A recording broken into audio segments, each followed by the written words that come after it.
So much depends on reputation, guard it with your life. Observance of the law.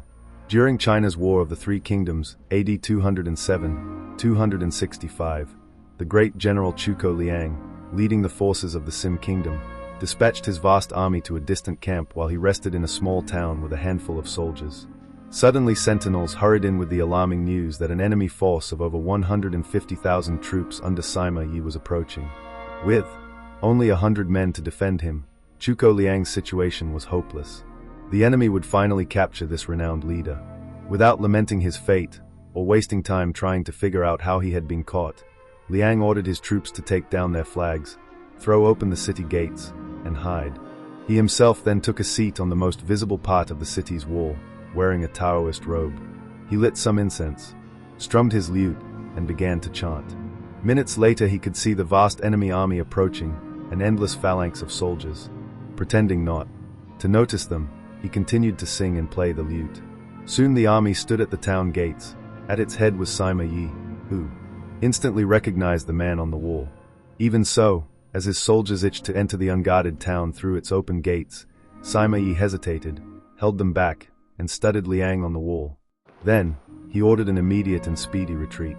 Interpretation. Chuko Liang was commonly known as the Sleeping Dragon. His exploits in the War of the Three Kingdoms were legendary. Once a man claiming to be a disaffected enemy lieutenant came to his camp, offering help and information. Liang instantly recognized the situation as a setup. This man was a false deserter and should be beheaded. At the last minute, as the axe was about to fall, Liang stopped the execution and offered to spare the man's life if he agreed to become a double agent. Grateful and terrified, the man agreed, and began supplying false information to the enemy. Liang won battle after battle. On another occasion, Liang stole a military seal and created false documents, dispatching his enemy's troops to distant locations.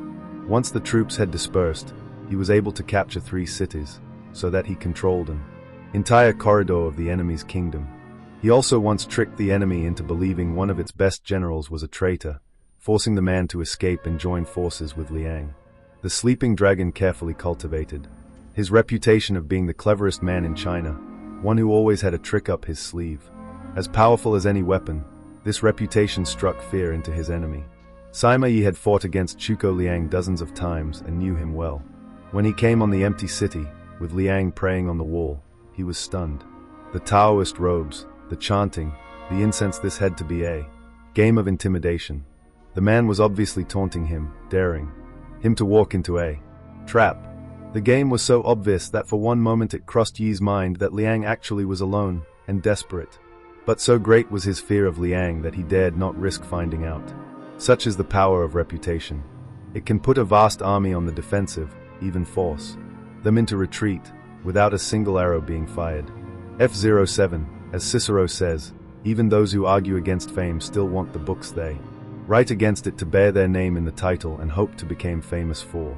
Despising it, everything else is subject to barter. We will let our friends have our goods and our lives if need be. But a case of sharing all fame and making someone else the gift of a reputation is hardly to be found. Montaigne, 1533-1592. Observance of the law too. In 1841, the young P.T. of Barnum, trying to establish his reputation as America's premier showman, decided to purchase the American Museum in Manhattan and turn it into a collection of curiosities that would secure his fame. The problem was that he had no money. The museum's asking price was $15,000, but Barnum was able to put together a proposal that appealed to the institution's owners, even though it replaced cash up front with dozens of guarantees and references. The owners came to a verbal agreement with Barnum, but at the last minute, the principal partner changed his mind, and the museum and its collection were sold to the directors of Peale's museum. Barnum was infuriated, but the partner explained that business was business. The museum had been sold to P1ES because Peale's had a reputation and Barnum had none. Barnum immediately decided that if he had no reputation to bank on, his only recourse was to minute the reputation of Peale's. Accordingly, he launched a letter-writing campaign in the newspapers, calling the owners a bunch of broken-down bank directors who had no idea how to run a museum or entertain people. He warned the public against buying Peale's stock, since the business's purchase of another museum would invariably spread its resources thin. The campaign was effective, the stock plummeted, and with no more confidence in P.L's track record and reputation, the owners of the American Museum reneged on their deal and sold the whole thing to Barnum. It took years for P.L's to recover, and they never forgot what Barnum had done. Mr. Peel himself decided to attack Barnum by building a reputation for highbrow entertainment, promoting his museum's programs as more scientific than those of his vulgar competitor. Mesmerism, hypnotism, was one of P.L's scientific attractions, and for a while it drew big crowds and was quite successful. To fight back, Barnum decided to attack Peel's reputation yet again.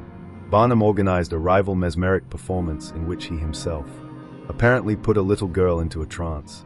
Once she seemed to have fallen deeply under, he tried to hypnotize members of the audience, but no matter how hard he tried, none of the spectators fell under his spell, and many of them began to laugh.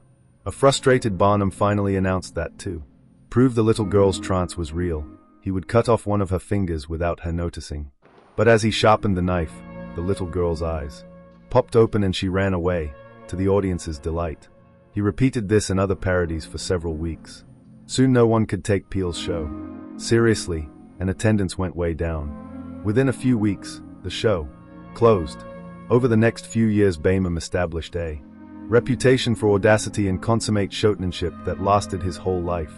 P1's reputation, on the other hand, never recovered.